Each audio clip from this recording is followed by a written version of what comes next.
Over at Fin Tire and Auto. We did get your vehicle in here today. Drove the vehicle with you yesterday, and like I said, it sounded like the power steering, the hydraulic unit was low in fluid, very similar to any other hydraulic pump, like a sump pump, fuel pump. If those pumps run dry, they start making a whining noise.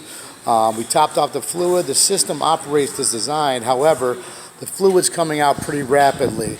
Ultimately, I'm going to show you right now underneath. We have a couple spots where there are leaks. The one spot is minor, the one is the major.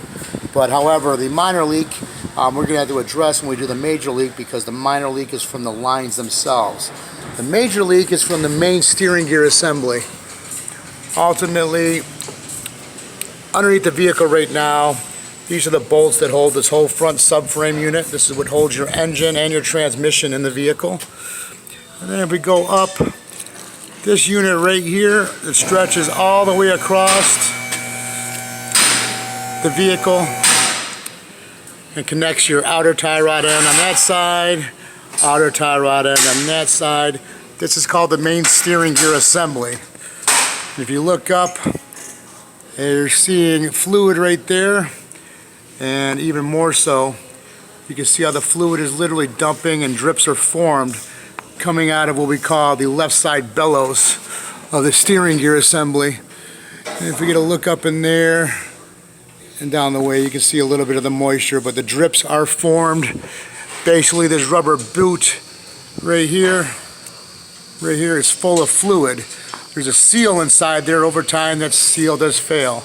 You can see how this side, the boot itself, that boot is dry, and the other side is soaked with fluid. The secondary leak, you can see some moisture right here. General Motors, in their fine wisdom, uses these little protective things to keep those lines from rubbing on the frame, but it also allows salt to stick inside here. And you can see how that line underneath is rotting.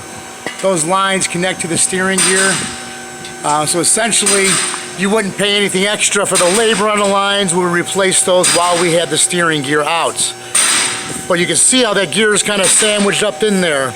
In order to get the steering gear out, these bolts have to be removed, front and rear. The subframe assembly needs to be lowered out of the vehicle. And you can see right here, I just got my hand in it, all the drips that are formed from the power steering fluid that's leaking out of the vehicle.